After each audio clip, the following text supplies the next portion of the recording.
पांचवा अध्याय। भगवान सदाशिव ने कहा, हे प्रिय, हमें एक ऐसा मनुष्य उत्पन्न करना चाहिए जो सब विद्याओं में पारंगत हो और जिसके ऊपर हम संपूर्ण संसारिक भार को छोड़कर आनंदपूर्वक विहार कर सके।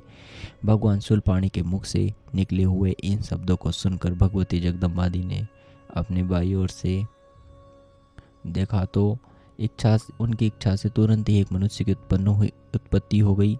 वह मनुष्य अत्यंत स्वरूपवान, कलावान, बुद्धिमान तथा शीलवान था। उसका संपूर्ण शरीर श्याम वर्ण चंद्रमा जैसा था। वह अपने भाल पर त्रिपुंड धारण किए हुए था। वह पीत वस्त्र धारण किए हुए था। उसका प्रत्येक सुडल अंग एवं परम सुंदर था। वह संपूर्ण विद्याओं का निधान, महाप्रतापी, सिद्ध स्वरूप, पवित्र था। वो उत्पन्न होते ही बारंबार दंडवत करता हुआ भगवान सदाशिव एवं भगवती उमा के सम्मुख हाथ जोड़कर खड़ा हो गया। उस सुंदर मनुष्य को देखकर उमा सहित उमापति शिवजी अत्यंत प्रसन्नता को प्राप्त हुए।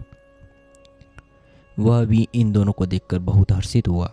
तदुपरांत उसने हाथ जोड़कर इन दोनों की स्तुति एवं प्रसन्नता करते हुए प्रार्थना की, हे पिता एवं मातेश्वरी, आप मेरा नाम रखकर मेरे योग्य जो कार्य हो उसे बतलाइए। यह सुनकर शिवजी बोले, तुम्हारा नाम विष्णु होगा। संपूर्ण सृष्टि में तुम्हारे समान तेजस्वी तथा प्रतापी अन्य कोई भी प्राणी प्रकट न होगा। तुम्हारा यह संपूर्ण संसार में निरंतर फैलता रहेगा। संसारी मनुष्य तुम्हें हरि, चतुर्भुज, भगवान, अच्युत आदि अनेक नाम से पुकारेंगे। तुम भक्तों का मनोरथ पूर्ण करने के लिए उत्पन्न किए गए हो। अब तुम्हें यह उचित है कि तुम तपस्या करो जिससे तुम्हें अधिक तेज एवं सामर्थ्य की प्राप्ति हो। इतना कहकर भगवान सदाशिव ने विष्णु को योग विद्या का उपदेश दिया। तब विष्णु एक स्थान पर बैठकर तपस्या करने में लीन हो गए। हे नारद, वे 12 दिव्य सहस्त्र वर्ष पर्यंत एक ही आसन पर बैठे हुए योग साधन द्वारा भगवान सदाशिव का ध्यान करते रहे, परंतु जब उन्हें तपस्या का कुछ भी फल प्राप्त नहीं हुआ तो उनके हृदय में अत्यंत शोक हुआ।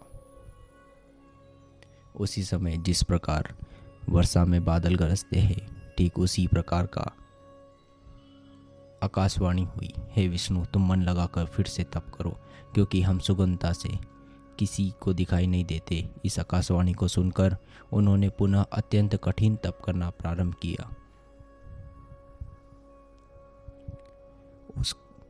उस कठिन तपस्या के कारण विष्णु के पवित्र शरीर से इतना पसीना निकला कि उससे एक नदी बह निकली। उस अवस्था में बैठे हुए विष्णु तथा मूर्छित हो गए। तब उनका नाम तीनों लोकों में हर नारायण प्रसिद्ध हुआ। वे इस प्रकार मूर्छित हो गए कि जैसे कोई निद्रा में शयन कर रहा हो। उसी दशा में भगवान सदाशिव की इच्छा से उन विष्णु की नाभि से एक कमल की उत्पत्ति हुई। उस कमल में बहुत सी पंखुड़ियाँ थीं। वह देखने में बहुत ऊंचा, अत्यंत मनोहर तथा लंबा था।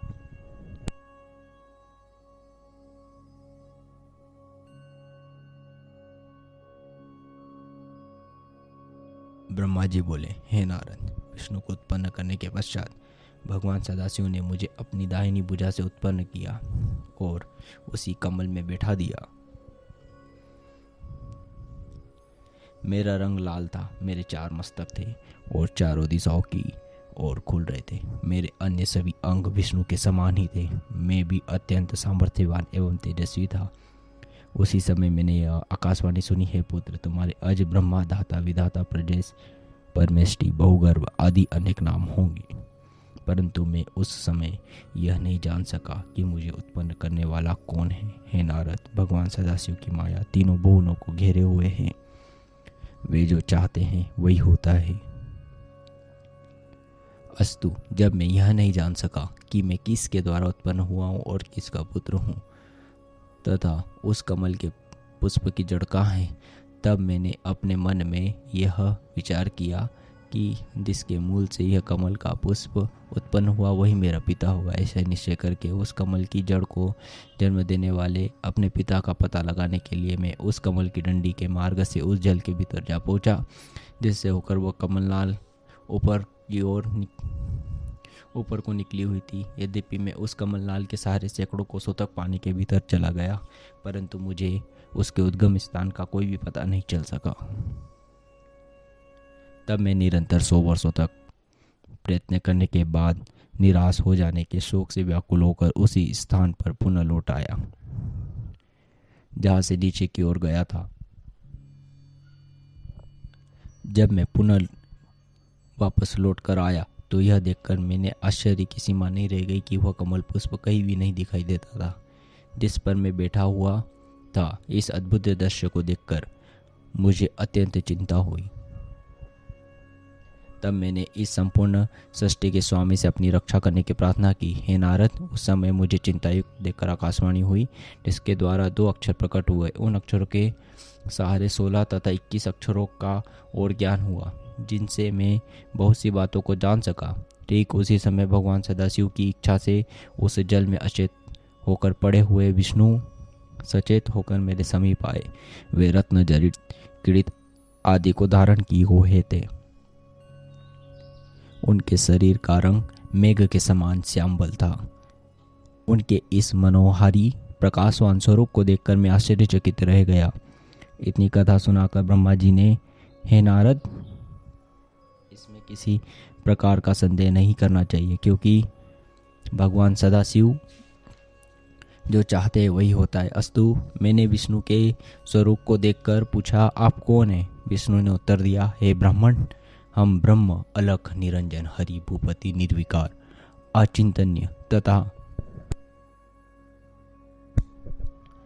सच्चित आनंद स्वरूप है। हम तुम्हारे पिता है और हमारे ही नाभि कमल द्वारा तुम्हारी उत्पत्ति हुई है।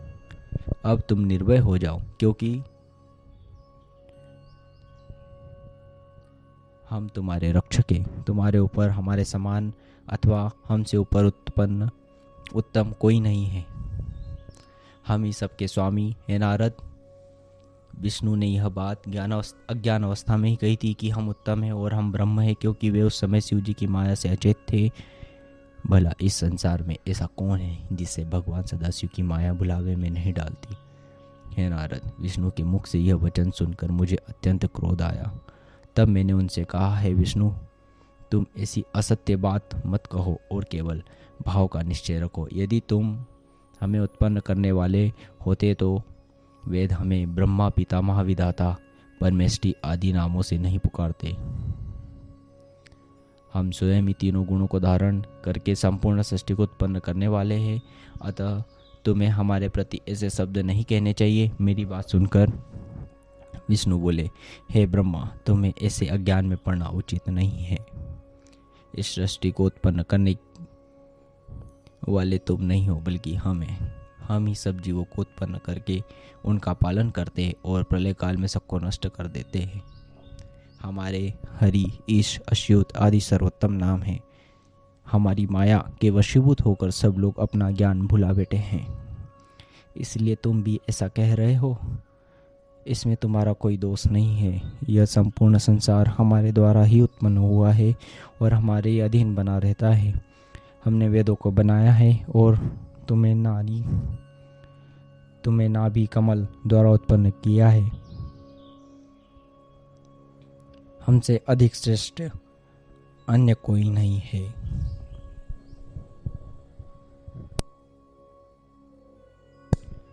तुम अपने नामों पर अहंकार मत करो तथा क्रोध को त्याग कर जो वचन कहने योग्य तथा उचित है उन्हीं का प्रयोग करो, क्योंकि जिस प्रकार अंधा मनुष्य आंखों की महिमा का, निर्धन मनुष्य धनवान की अवस्था का वर्णन करे, उसी प्रकार वेद ने भी तुम्हारे नामों का वर्णन किया है।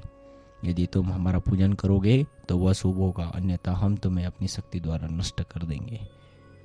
हे नारद, विष्णु के ऐसे अहंकार पूर्ण शब्द सुनकर पहले तो मुझे बहुत हंसी आई, फिर हृदय में इतना क्रोध उत्पन्न हुआ कि मैं उनका शत्रु बन गया और उनसे इस प्रकार कहने लगा, हे विष्णु, जिस प्रकार गुरु अपने शिष्य को छिड़क कर बुलाता है उसी प्रकार तुम हमें उपदेश क्यों दे रहे हो? हे नारद, परस्पर इस प्रकार कहते हुए हम तथा विष्णु आपस में युद्ध करने लगे। शिव जी की माया से मोहित होकर हम दोनों ने बहुत समय तक खूब युद्ध किया, क्योंकि हम दोनों ही अपने को संपूर्ण सृष्टि का स्वामी समझ बैठे थे। 6वां अध्याय कल शुरू होगा। ओम नमः शिवाय।